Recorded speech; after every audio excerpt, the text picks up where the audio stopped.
Relations between the HDZ and MOST appear to be at a new low after MOST MP Miro Bulj called for an investigation into possible conflict of interest involving First Deputy Prime Minister and HDZ leader Tomislav Karamarko.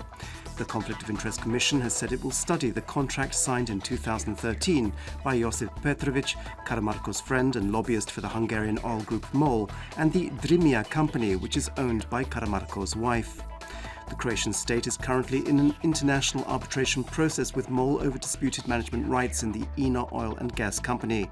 Karamarko has personally submitted an official request that the Commission thoroughly investigate the case to see if there is conflict of interest.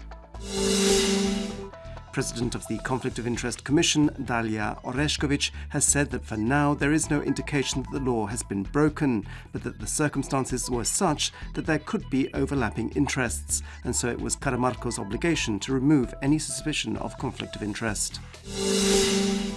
Economy Minister Tomislav Palenić commented on Croatian radio this morning that as the INA-MOL arbitration process was now approaching its conclusion, there were a number of interests trying to destabilise the situation, emphasising that this was damaging Croatia's reputation with international investors.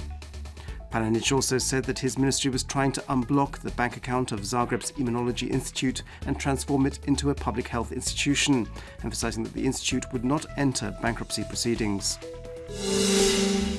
Mine clearance technicians today protested about what they called their unsustainable situation. They are unhappy with the low wages they receive for this dangerous work, pointing out that in the last 14 months, 7 deminers have been killed on the job, and accusing private demining companies of dumping prices. They also have no collective agreement and are worried what will happen to them after 2019, when demining in Croatia is supposed to be completed. The Constitutional Court has accepted a lawsuit filed by the Voters' Education and Election Monitoring NGO GONG. The court has ruled that it is in the public interest for the government to reveal who attends meetings in the government building. GONG originally filed the lawsuit in 2011.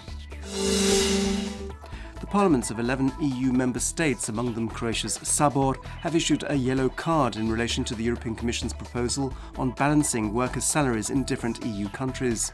This directive from Brussels aims to redress so-called social dumping, where European companies use low-cost workers to circumvent the labour laws of the host country. Given that over a third of MPs in the European Parliament have given the directive a negative appraisal, it will be sent back to the Commission for review. Nina Krajic, Croatia's representative at the Eurovision Song Contest, has qualified for Saturday's final with the song Lighthouse.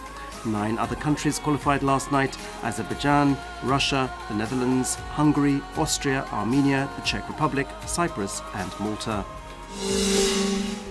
Sport and football. Zagreb's Dinamo have won the Croatian Cup for the 14th time after defeating Slaven Belupo 2-1 in the final yesterday.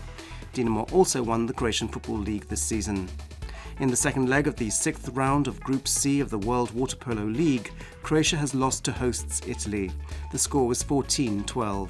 As a result, Croatia is not top of its group and will not be attending a playoff tournament in China. This afternoon's forecast calls for cloudy skies with occasional rain.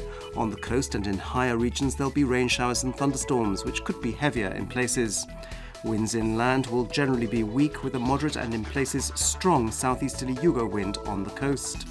Highest daily temperatures will be between 17 and 22 degrees Celsius.